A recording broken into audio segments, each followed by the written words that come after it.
and giving it some time.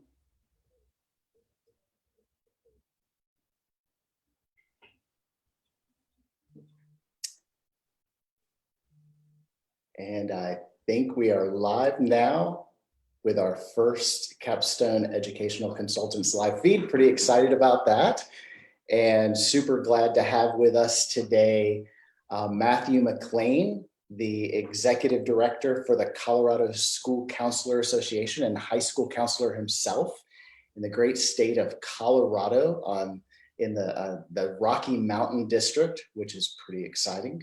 I've got some old roots there myself, actually. So Matthew and I actually go way back, where we great friends. We spent a lot of time in college together, that's where Matt and I met, and our paths have crossed quite a few times over the course of the years, and pretty excited to have him with us tonight. Thank you for joining us tonight, Matthew.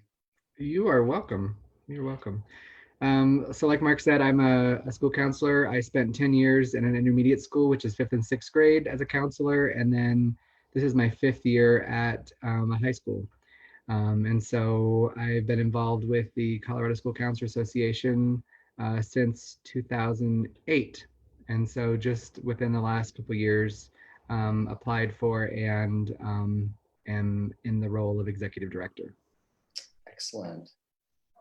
So you're working with students face to face all the time, right? Up until March, yes. Up until March. Well, all of us for that matter, right? Right. So that's awesome. Tell us a little bit about what your kind of daily routine looks like as a counselor. I don't know if I have a daily routine. So currently I'm in a high school. We have about 930 students. And so we have a freshman counselor and then another counselor and I split grades 10 through 12, half of the alphabet. I also have students that are on IEPs. And then my coworker, she has the other half of the alphabet and students that are English language learners. So our days really do vary. We have students with a lot of emotional needs. And so we're dealing with and working with them on those things. Also working with students on, planning for the future, as far as if it's going to the workforce or going to college or going to some sort of a post-secondary training of some sort, and just sort of working with them on that. What else? Try to do as much as we can to expose students to different opportunities. We're very fortunate that our school gives freshmen an opportunity to visit some different schools. They get to visit the community college that's in our town. They get to visit a junior college that's about 45 minutes east of here. And so they actually have dorms, so it has more of a college feel. So it's a community college as well, but also they have some different vocational programs and actually are well known in the surrounding states for some agricultural type programs. And then they also get to go to a 4-year school, whether it's University of Northern Colorado or they get to go to Colorado State University. And so our freshmen do get that opportunity to visit those schools and see the different programs and opportunities they have there. That is crazy. What's your caseload kind of look like? And has it changed over time since you've been there? Yes. So I guess when I worked at intermediate, I had about 500 students in the school and I was the only counselor. And then at high school, we really, currently we have, I think I have 340-ish students on my caseload. We're in the process of wanting to hire another counselor, which would then take my caseload down to around 240. So that's a much more manageable caseload. But I mean, essentially we do the best that we can, working with students, doing as much as we can through technology and working with them on that, but also going into classrooms and doing different visits that way. But also knowing that a lot of the times students with the greatest need are the ones that we end up spending time with. So I was reading today in an on a in an article published by Education Week, Mhm. their blog, and it says that the title of the article says, "As schools stay closed and student morale slumps, educators worry about mental health." Yeah. And it definitely caught my attention because we are seeing a lot of anxiety, a lot of concern over not just um, the students themselves. Of course, those are our primary concern, but we're also concerned about parents. And there's just a huge shift in kind of what the normal day looked like for students and for parents. Responsibilities and roles and expectations are are changing like daily. So here, this article, it was published just what, April 21st, which is yesterday. So it's stating here that the student mental health is top of mind for many educators right now. Would you say that that's true? I would say that's absolutely true. That was a concern of mine before, I mean, right as we went to being at home. I mean, just think about in general, adolescence and being in high school, you feel very alone and feeling that you are the only one that's experiencing any kind of adversity that's going on. And so you go from actually feeling very alone to actually now being alone because you're at your house. Right. So it's very concerning. Um, and thinking about, I have meetings pretty regularly with my coworkers as well as our administration, looking at notes from teachers about students that they've had no contact with. And so now our last day of school was March 13th that we were in the building. So now Oh, we're over a month, and if we've had no contact with some of these students, this is week 3 for us as far as doing, the virtual distance education. And so that's concerning because, I mean, not having any kind of contact, I mean, are they just having a vacation? Are they really struggling? We don't know. And so that unknown is what can be very, very concerning. um, you know, being separated, being separated from your friends. I mean, even as our adults, you yourself, and even myself, we're experiencing um, those odd sensations and feelings of being away from our friends and not being able to spend time with them. Even the simple things like sitting across a booth at a restaurant has been pulled away from us and not there anymore, and at least for now. And it's for a student, for a teenager who is in the prime of their mental development. Mhm. This becomes a huge concern. How do you see that they process this information when they don't have direct access like they used to? Um, they don't have that access to you as a counselor anymore as they used to. They could just kind of walk in during a school day and kind of talk things out and ask for help or let you know that something's going on. But now they're at home with mom and dad, and they're off in their room or in the backyard or going for a walk, and they're trying to process these things in the middle of their actual development. How do you suggest students deal with that, or even parents recognize that? Well, I mean, I think about my own daughter. She's a freshman this year, and um, I see her talking to her friends some, a lot of text, of course, and messages on Snapchat, but not as much like FaceTime with her friends like she used to. And I asked, like, kind of what's going on there? Well, the common denominator is they were in school all day together, and so they were talking about school stuff. And now that that's removed, they're still talking, but there's not as much um, material to talk about, and so it's more difficult. So I do say that is definitely a concern and definitely something we want to, as a counselor for our school, we're desperately trying to figure out ways that we can reach out to students.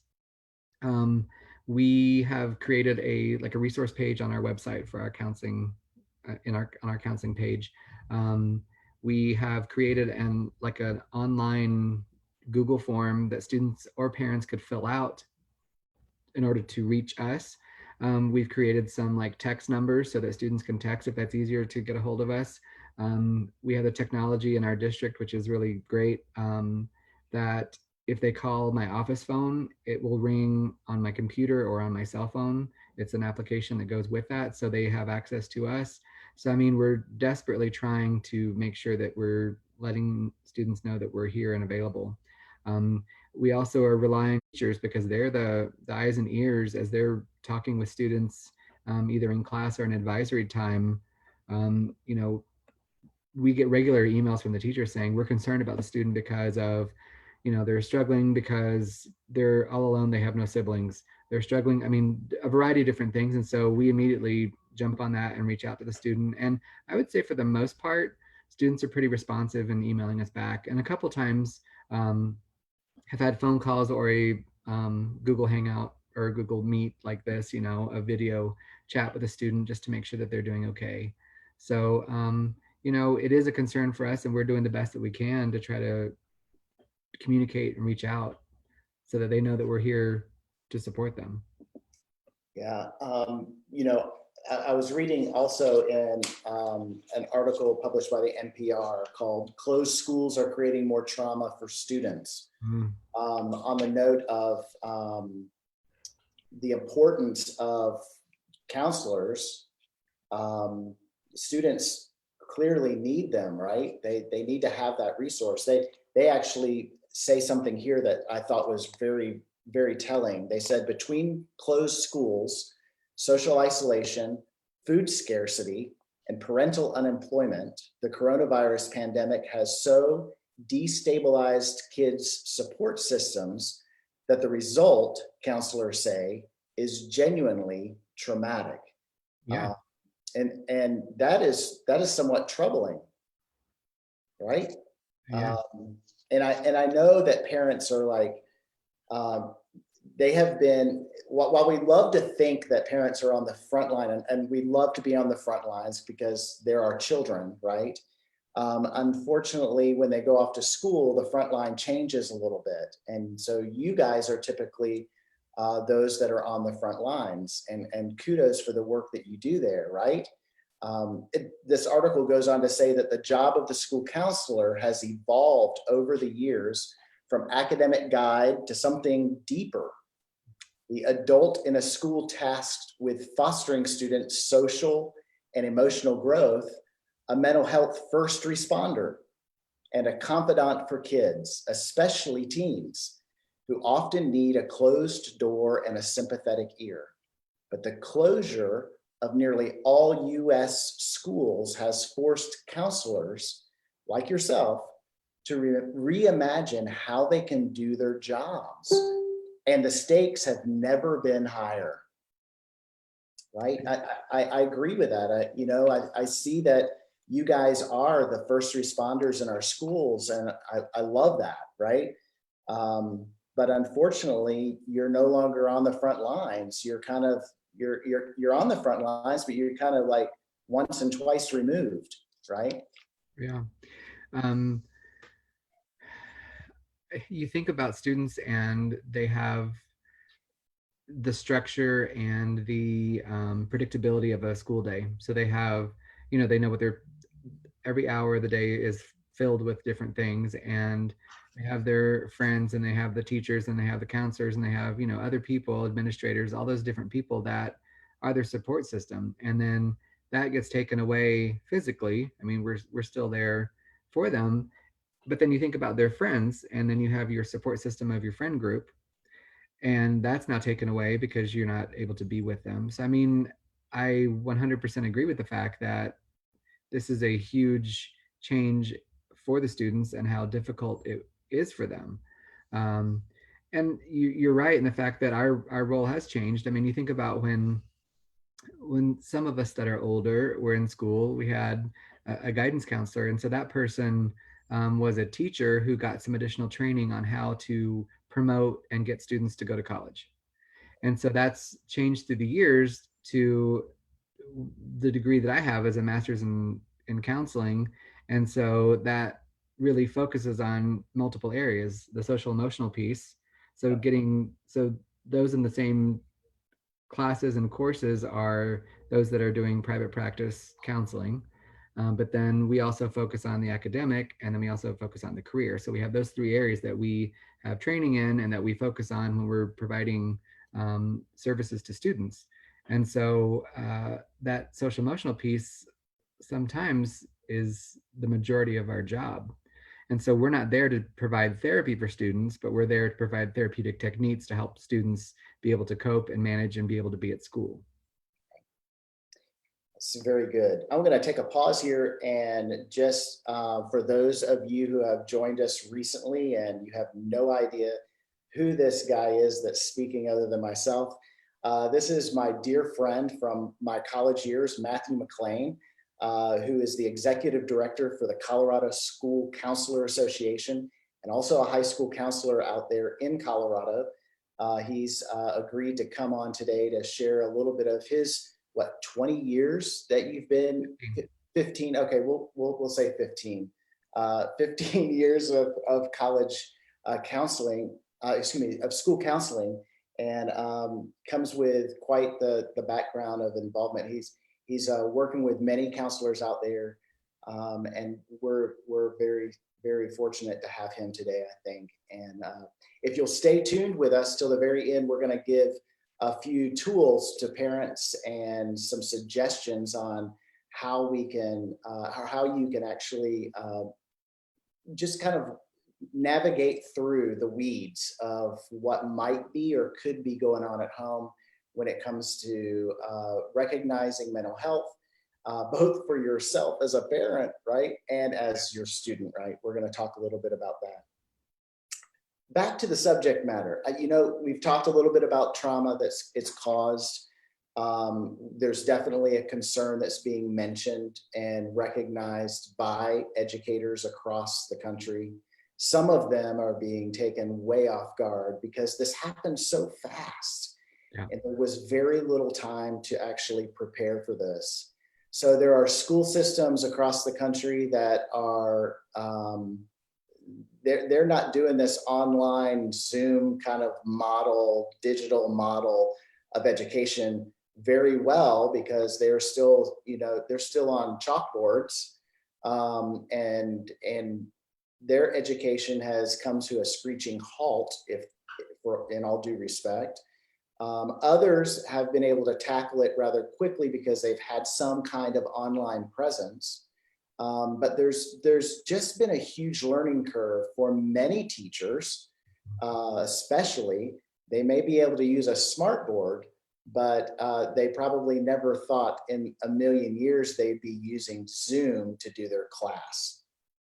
And there's just so many changes that have shifted over the last month or so, that it's causing this ripple effect across the board. And so there's major concern by educators, of course, in the mental health of their students.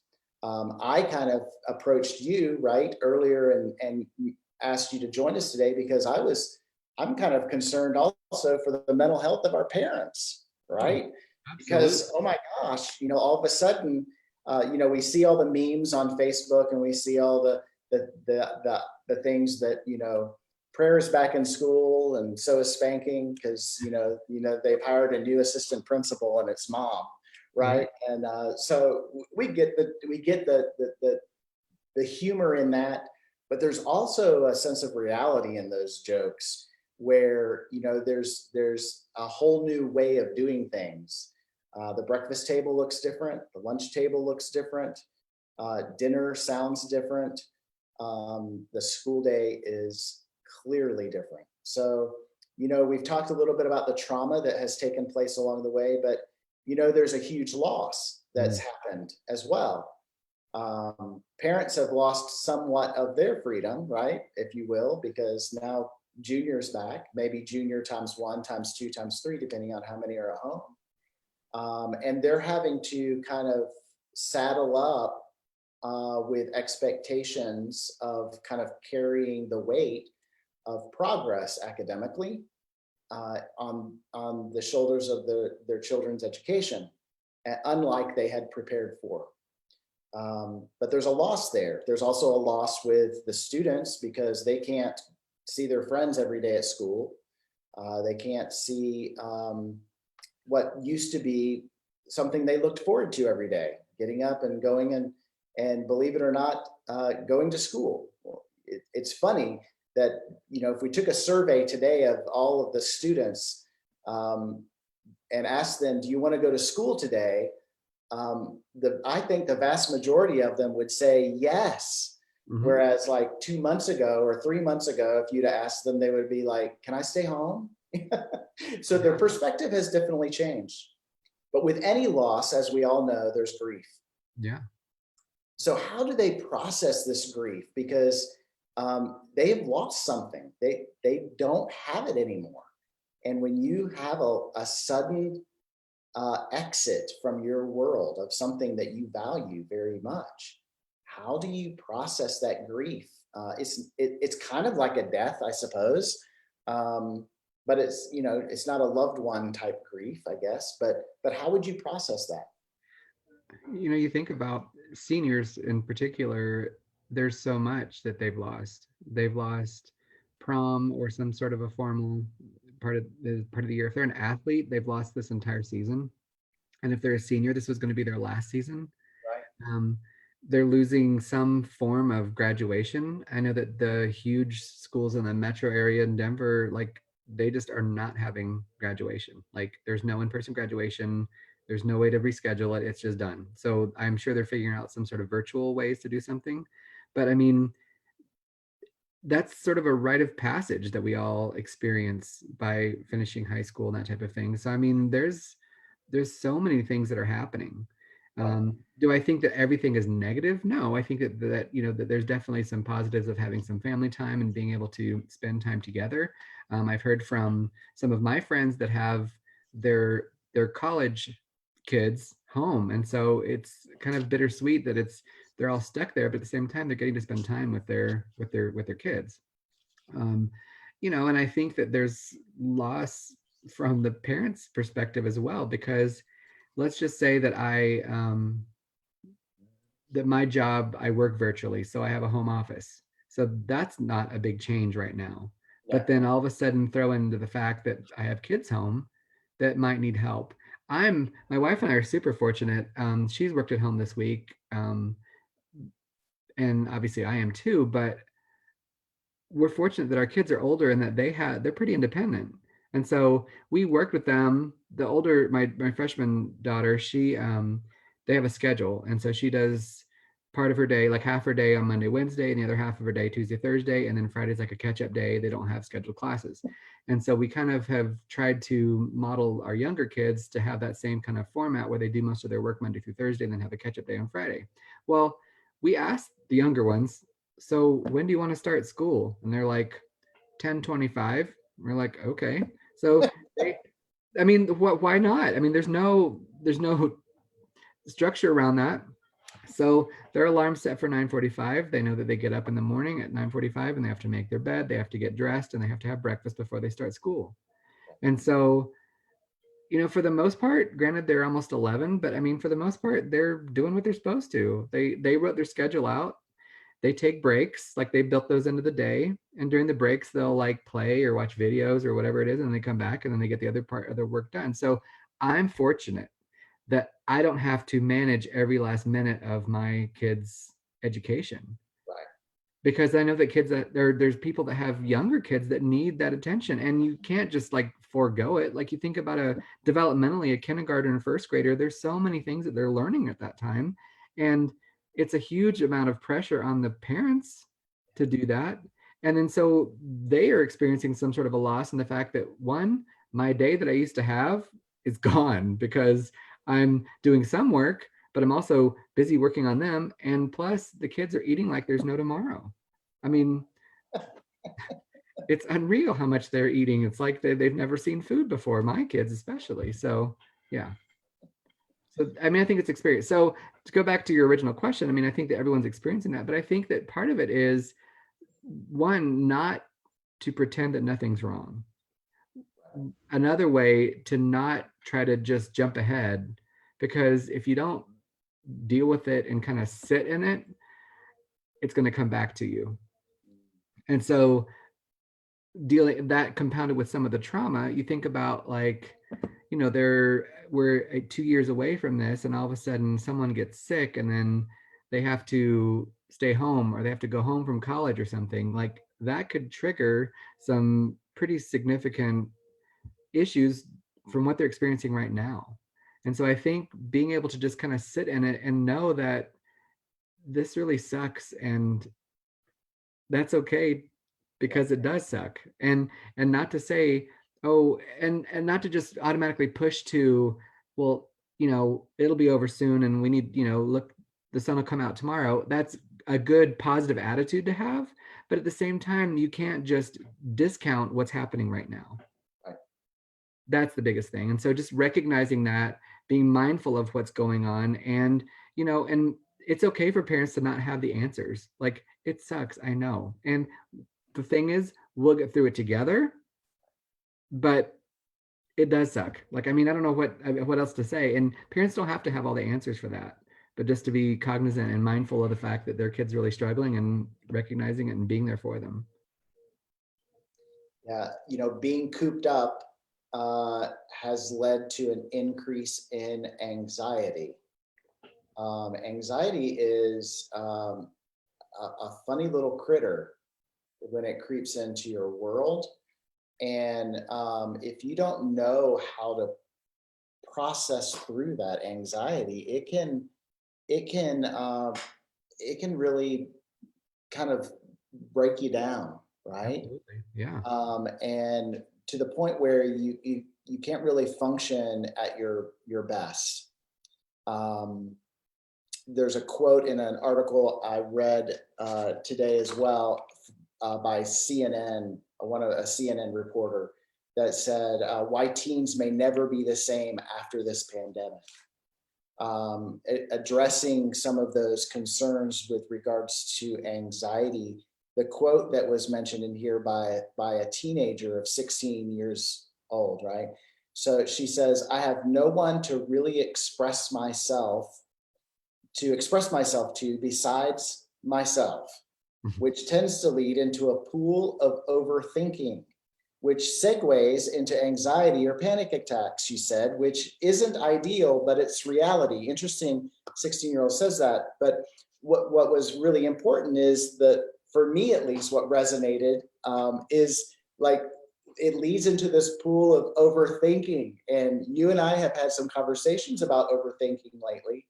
And it truly is, that 16,000-pound weight that you think only weighs a half pound.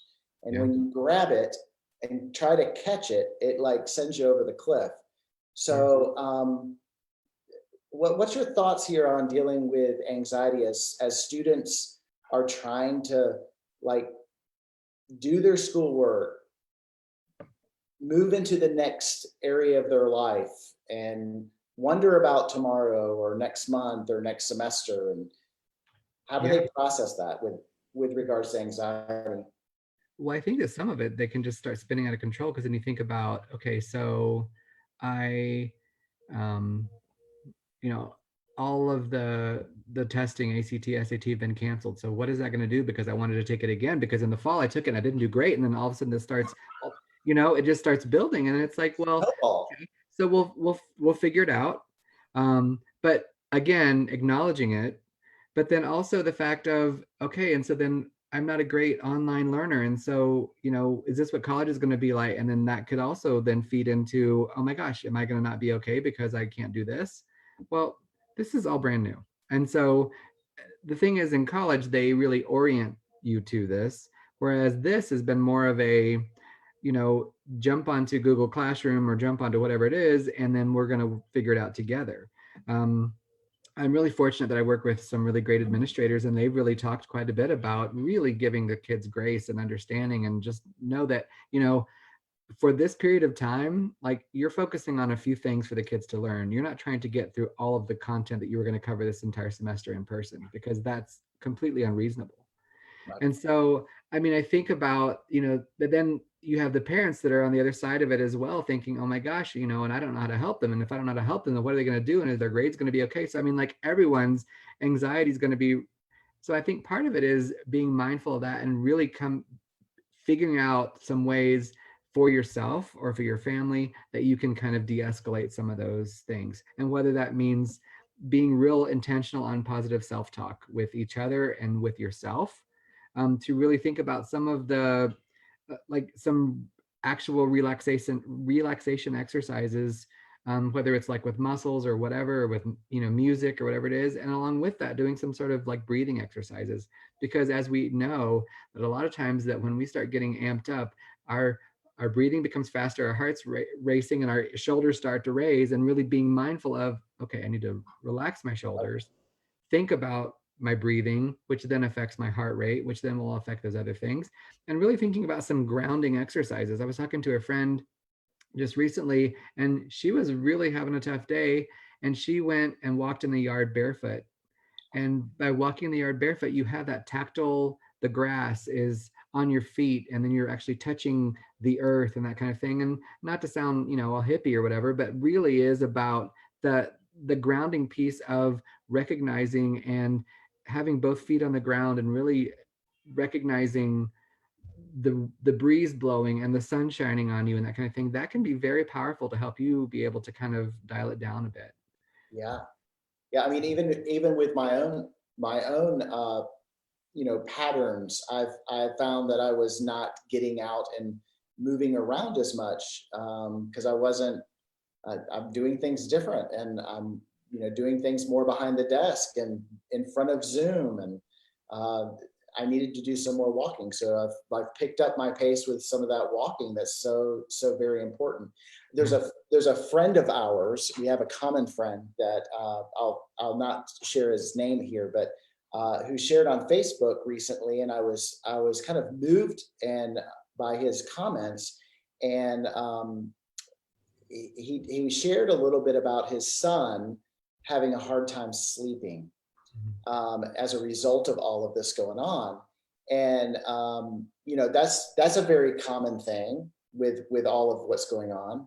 But he went on to explain that when he asked his son why it was he thought he was having trouble sleeping, he goes he had the insight to be able to say, well, Dad, I actually do my homework in bed, and I play my video games in bed, and I've been in bed all day, and now I need to go to sleep in bed. And it's like I'm having a hard time sleeping where I eat, live, and play. Yeah. So it's very, very interesting when it comes to anxiety that I think we need to make sure that we are segmenting categories of our day Yes. in different settings, right? Right. So we turned our dining room into the kids' like schoolroom. Yeah. We turned the table sort of perpendicular to one of the windows, and um, set it up with their Chromebooks and everything like that, and put some pencils and everything like that. There's a power strip on the table so they can plug all their stuff in and everything. And so we really wanted to do just what you said, to really separate those spaces, because my teenager does want to spend most of the time in her room, and I'm like, no, you're doing it in the schoolroom when you're doing class. Otherwise you can go and hang out in your room. And I feel like that's really helped kind of separate that.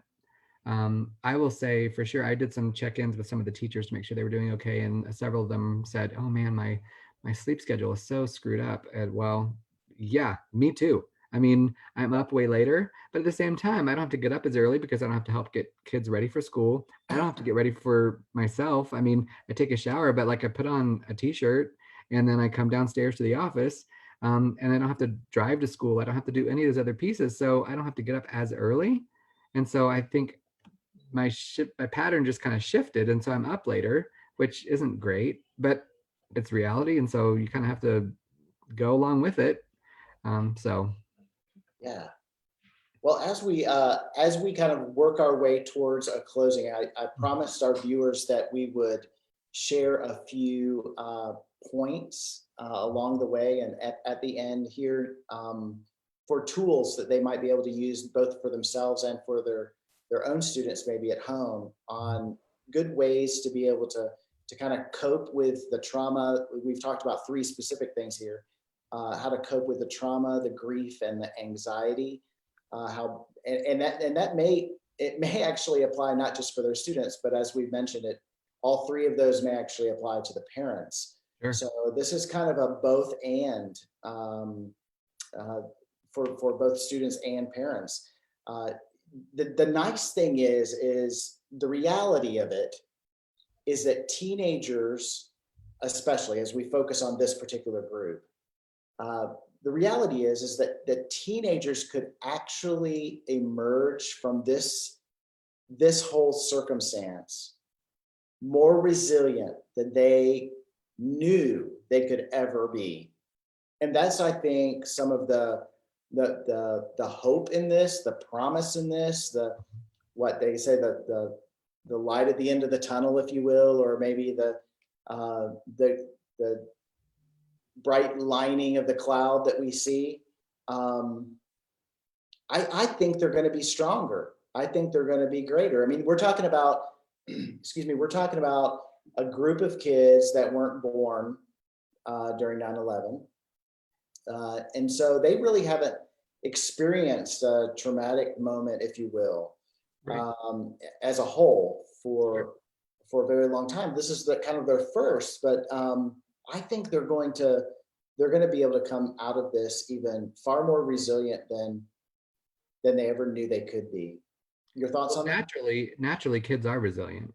They're Yes. way more resilient than adults. And so I think that you're right, that if they're given the space and the ability to be able to kind of be and feel the way that they're feeling and kind of process through that, even if it's just talking to a friend or a parent, whatever, it doesn't have to be a licensed professional. But I mean, just kind of talking about and acknowledging what they're going through and saying, okay, I've been through hard things before. How did I get through them before? And drawing from those experiences in the past and say, how do I apply that now? And then move forward. And so you're right. So then they emerge even stronger and more resilient and saying, man, this was the worst and I made it through and I'm okay. That means when I go to college, I'm going to be okay.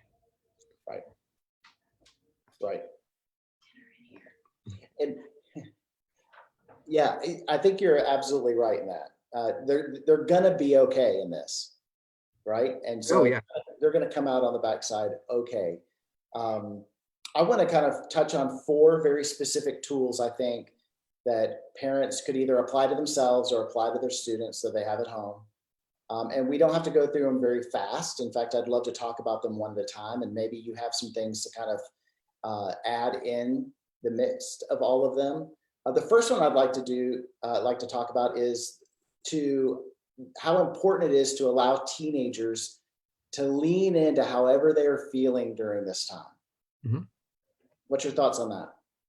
Yeah, I think that's like what I said a few minutes ago, and the fact that just giving them the space to be able to do that. And so by not saying, oh, it's going to be fine, or we're going to get out of this soon, not minimizing it, but just allowing them. Because, as adults, time passes so quickly. Like the days and weeks and months just fly by. But for some of the kids, it seems like an eternity. And Yeah. so these 3-4 weeks at home might seem like a really long time. And part of me is like, gosh, I can't believe I mean, in some ways it seems like forever, but in other ways it's gone pretty fast. And Mhm. so I think that just recognizing that what they're dealing with is really their world right now. And so it could be very difficult. And so I think about, like I had a student that came, it was earlier this year, and he was talking about something. He's like, it's dumb. It's about a girl.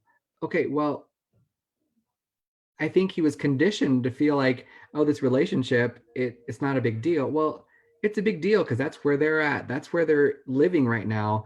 And that whole relationship falling apart was very difficult. And because it was difficult, it was hard on him. And so it's affecting the rest of his life. And so I was like, don't say that because it's not true. That's your reality. That's what you're living in right now. And so I have years beyond you and I have some different perspective. And so I'm not saying that minimizing what you're going through. I'm just saying that's what you're living in right now. And, we need to kind of figure out how to get you through that.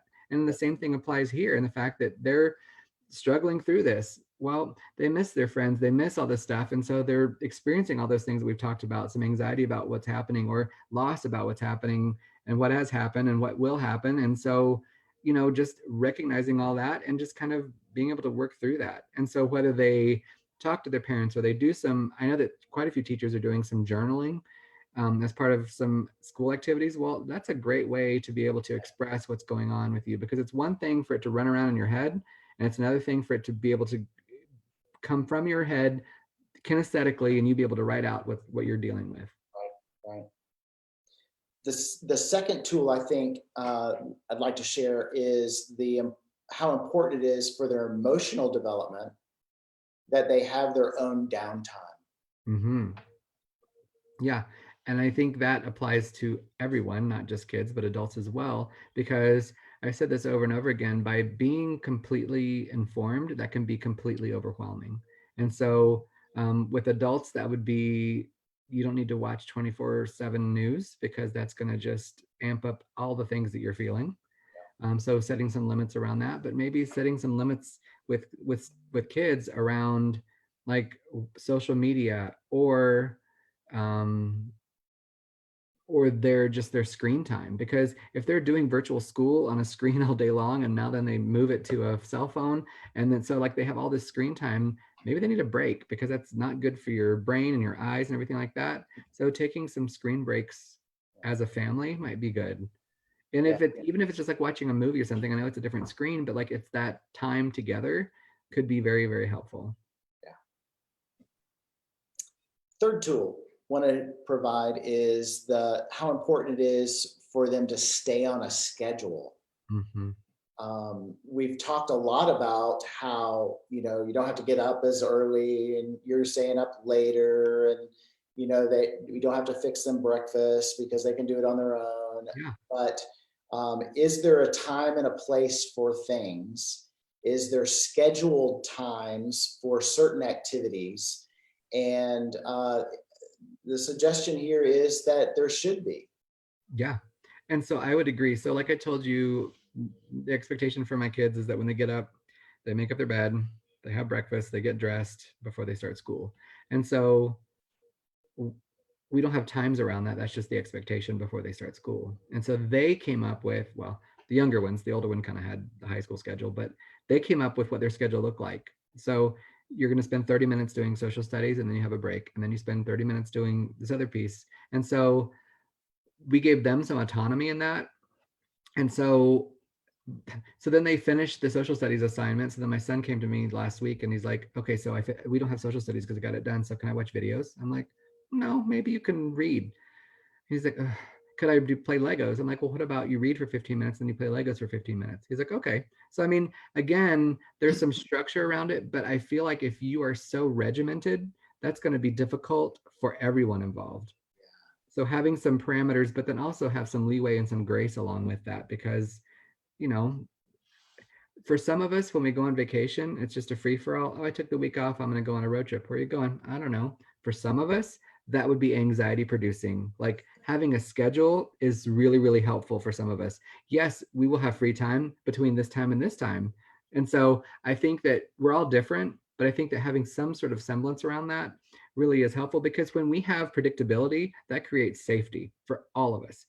Predictability creates safety. That, I mean, just think about a school day or a work day. You might have different things that happen, but throughout that day, it's pretty structured on what your day looks like. And so with that, it makes us feel safe. Yeah, I agree with that totally. And our fourth thing that I'd like to share for a tool is how important it is to be gentle with yourself and not be so hard on yourself. Yeah. What are your thoughts there? Well, I think that for the parents, you're not a teacher unless you are a professional, like that's your profession. But I mean, you're not a teacher, so don't. Let me interject there. But even if you are a teacher and you have children at home, it's a different kind. Now you're parent and teacher, and that's totally different. Yeah. Right? But I mean, it's an added layer. Give yourself a break there, because it's like, you know, I think that emerging from all of this, my hope for so many people is that they have a stronger relationship with their loved ones in their home. Yeah. And my wife and I talked about that we hope that when all this is done, that our kids, when they're adults, they're like, remember back in 2020 when we got stuck in the house for 1,000 years with dad? I mean, because my wife is still going to work. But I mean, I think you think about how important that is, because those relationships are going to last forever. This is very this is a short time period that this could be very difficult. I do think that that's really important that you do have some grace around that. So when you mention this, I had a friend who is a teacher that just said, what, as parents, like, what is it that you want? Wasn't the other way around. No, it was parents asking about teachers, And the thing is, it's like they really want the relationship with their family to be good. So if they learn some math skills, great. But if they have increased and really strengthened that relationship with their family unit, that's even better. And so there's a quote that I just really, really like from Dr. Brad Johnson that says, relationships before rigor, grace before grades, patience before programs, and love before lessons. And I think that is so important for parents to remember, because it's like you're going to be with your kids forever. And so if you make it difficult for yourself and them, then they're going to come out of this thinking, gosh, that was such a hard time because no one could get along and I wasn't meeting expectations or whatever. Well, is our expectations important? Yes, they're important, but at the same time, just have some balance in there and have some, that you're really, really focusing on the relationship with all of you versus just trying to get the schoolwork done. Yeah. So, I mean, we talk about schedules and how important that was. I know that like the first 2 weeks that we were off, one was just before everything happened and then was our spring break. Well, didn't do a whole lot with my kids. Let them kind of just be, because it's like, it was an odd thing. Well, so like my son, like I was doing stuff because we're like trying to figure out from the school side, like even during spring break, we were like meeting and trying to figure stuff out. And I was like, well, you watched videos for like 7 hours today. You probably should lay off a little bit of it tomorrow. Like I wasn't angry and he wasn't punished or anything like that. And he was kind of like, okay. I mean, I think he kind of realized that, spending the whole day watching funny YouTube videos, probably not the best of his day. And so just having some other things. So again, it's all about the balance piece as well. So, and I think that the same thing with parents, that, thinking about the balance that you have with your work and your kids. I joined one of my colleagues from the School Counselor Association on a Zoom call with a company, and they are completely virtual. They have no offices. Everyone works remotely for this company. And they have great support from their CEO, who said, like right at the beginning, okay, everybody, this is a whole new thing for us. So just be aware and be kind and respectful to know that there's families in people's homes now. And so people are on Zoom calls with their 3-year-old crawling on their head and like crawling all over them, and they're still trying to do their job.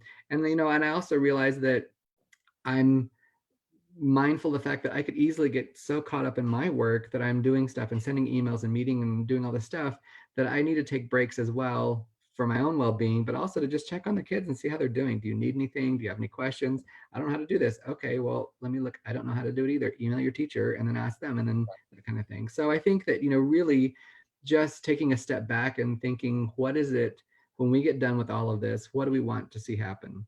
Do we want there to be some sort of growth academically? Sure. Well, we don't want them to regress, but maintaining, not the worst thing. And also, if you go at it from the perspective of, I want to strengthen the relationship, like I've said before, with your loved ones, then there is nothing wrong with that. Right. Well, my goodness, Matthew, thank you so much for spending time with us tonight and hanging out with me and talking about these very important issues, I think. I know a lot of us, myself included, yourself included, are trying to navigate the unknown. This is something that we definitely are not familiar with, and every step of the way is a new step. And I think that the best way to kind of get through it is to get in front of people that we know and trust and adore and love, and ask questions and share our stories and let them know that things aren't all well, and love it. So thank you so much for being a part of our evening tonight. And for those that have stopped in and are still here, thank you for showing up and being here with us. Hopefully this will not be our last live capstone view. So hopefully we'll be doing some more of these in the near future. So thanks again, Matthew, and have a great evening. You too. Thank you.